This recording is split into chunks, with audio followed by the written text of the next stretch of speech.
Une autre femme se positionne sur le segment des bornes de recharge. Nous avons créé une application qui s'appelle Neo Charging qui permet aux utilisateurs finaux des véhicules électriques de pouvoir se localiser et trouver les bornes de recharge et payer par mobile money. Quand on a une voiture thermique, on peut aller facilement à une station d'essence. On a voulu créer ce même environnement pour les véhicules électriques. Donc aujourd'hui, on a une trentaine de bornes qui fonctionnent, que ce soit à Abidjan ou même Boaké, Yamoussoukro et jusqu'à Korogo. L'électromobilité, on parle d'électricité et on ne peut pas s'improviser.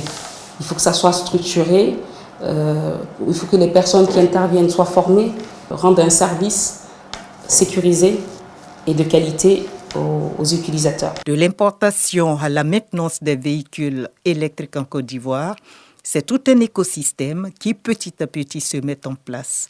Les différents acteurs l'ont compris, il faut avancer en synergie afin de relever les défis actuels et futurs. On a de la chance, je pense, aujourd'hui en Côte d'Ivoire d'avoir plusieurs acteurs qui proposent différents véhicules pour différents budgets, pour différents usages, pour différents besoins. Aujourd'hui, il y a un sujet qu'on traite et qu'on pousse avec l'APEM, c'est le sujet notamment de la puissance fiscale. C'est une formulation qui existe depuis 1964, si ma mémoire est bonne, et qui ne prenait pas forcément en compte tous les sujets actuels pour avoir justement un calcul qui soit équitable par rapport aux véhicules thermiques. La migration de la voiture thermique vers l'électrique figure bel et bien à l'agenda de l'État de Côte d'Ivoire, même si les résultats à ce jour sont nettement en deçà des ambitions affichées. Étienne Da, coordonnateur des actions de l'État pour la mobilité verte, précise que le gouvernement projetait la mise en circulation de 4 000 à 6 000 véhicules électriques sur le territoire ivoirien en 2024. En 2025, soit une année après, nous en sommes à environ 500.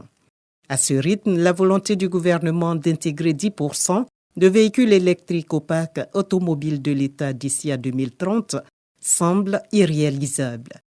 Alors que l'Occident compte bien arrêter la construction d'automobiles à combustion thermique à l'horizon 2035.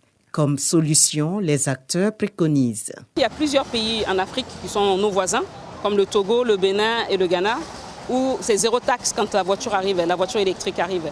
Pour promouvoir l'électromobilité, il va falloir qu'on trouve une solution pour aider ceux qui acquièrent cette nouvelle technologie. Les consultants internationaux sont du même avis sur la question. La transition énergétique étant devenue non pas un choix, mais une nécessité. Et pour accompagner cette dynamique en Côte d'Ivoire, des concessionnaires ont jugé bon de mettre des véhicules hybrides sur le marché. Une initiative que des défenseurs de l'environnement trouvent judicieuse. Passer à l'électrique, c'est montrer que la mobilité propre peut être réelle en Afrique et surtout en Côte d'Ivoire.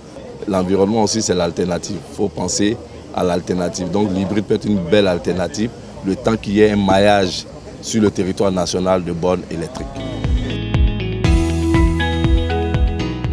Avec cette mobilisation des acteurs privés, de la société civile et la volonté affichée du gouvernement afin de lever les éventuels verrous, la Côte d'Ivoire est bien partie pour adopter le véhicule électrique, ce qui est un grand pas vers la mobilité verte.